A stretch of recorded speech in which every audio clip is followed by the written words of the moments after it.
Don't take a risk. Don't know what's in the mystery box. It's the mystery box.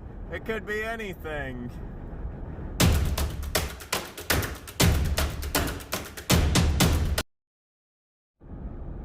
Traveling down the highway,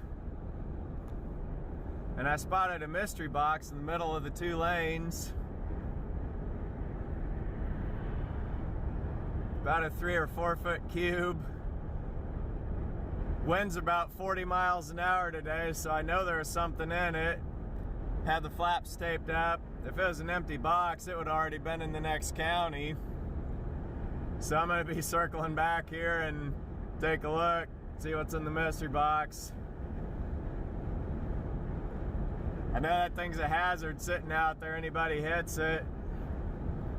But a little bit of a hazard to get it too, but that's part of life. If you don't take a risk, you don't know what's in the mystery box.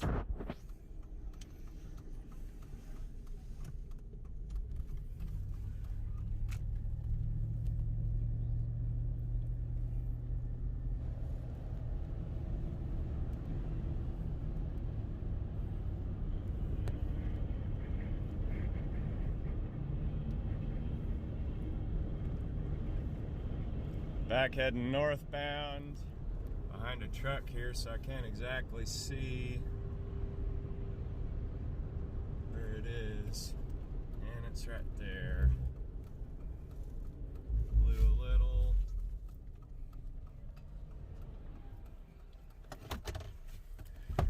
Alright, I'm hopping out.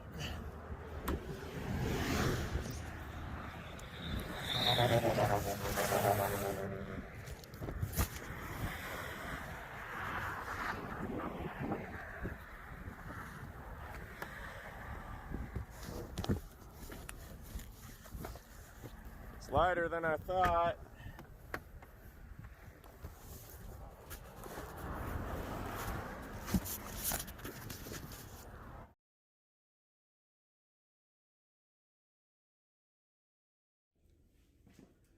Alright, I'm back home. My garage. Mystery box. Gonna open it up, see what's inside.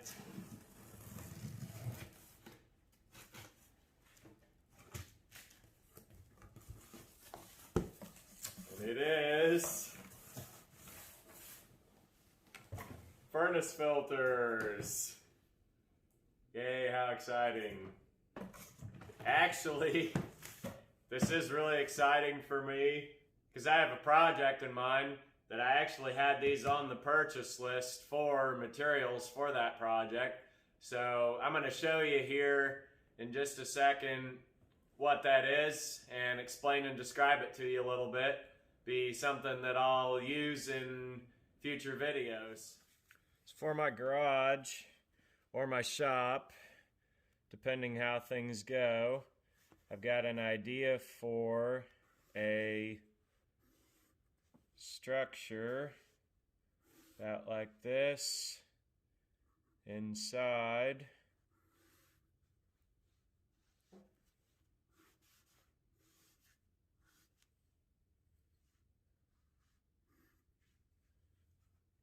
Pull a vehicle inside, build that out of stud lumber, cover that in clear plastic sheet, hang 4-foot shop lights around the outside, stack of furnace filters in the back there, 6 of them in the box. In this end, stack of box fans, and that will be a spray booth for painting cars. I actually spotted this in one of my trips out west. There was a body guy that was working on a Ford pickup, and he had built something exactly like this in his shop to be a spray booth. And guys, I was so impressed when I saw that. He had built it, you know, probably with less than $1,000 worth of materials, and he had painted cars in it. And guys, I'm going to tell you, that spray booth with those materials, and the box fans, the filters. That booth did everything that a $10, $15, $20,000 commercial booth would do, except bake your finish. So this is a project that I have. I'm not sure if I'll do it here in my garage. I may do it in my big shop. That's just one thing kind of as a transitional part of my career here. I've done auto parts for a lot of my time for self-employment, and I just want to kind of shift and pivot to work on cars, bring them back, make them something that run and drive, and kind of show what I was trained in. Guys, I actually went to McPherson College, graduated in 2008 with a technology degree, and want to put that to use. I want to start working on cars. Got knowledge and experience from there. I've used a little of that here and there as I've gone along, just kind of as a hobby aspect, but I'm wanting to turn that into something that I do a little more regularly. So that's the goal with my garage here and the shop. So you might look at a box of furnace filters and say, wow, big deal, you know, that's super exciting stuff, haha, but at the same time, this is something, I looked up the cost for them. They're $25 a piece, so boom, there you go.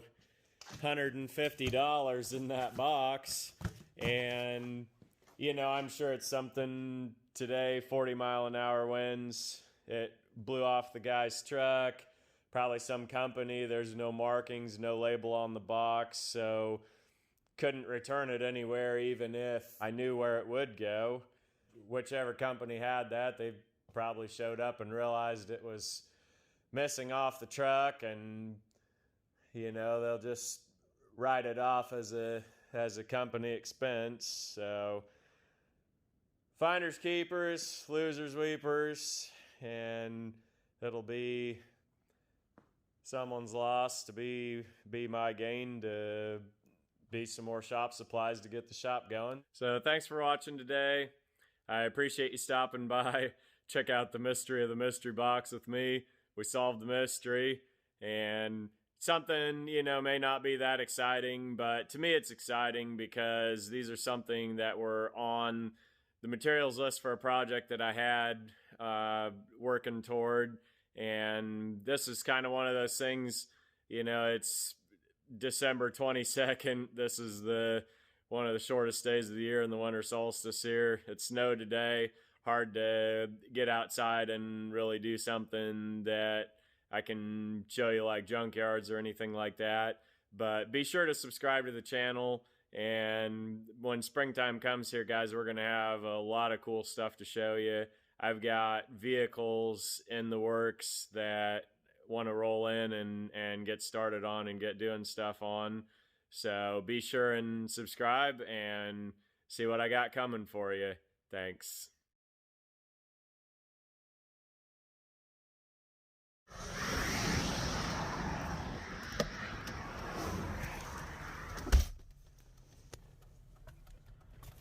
Well, that's a rush of adrenaline.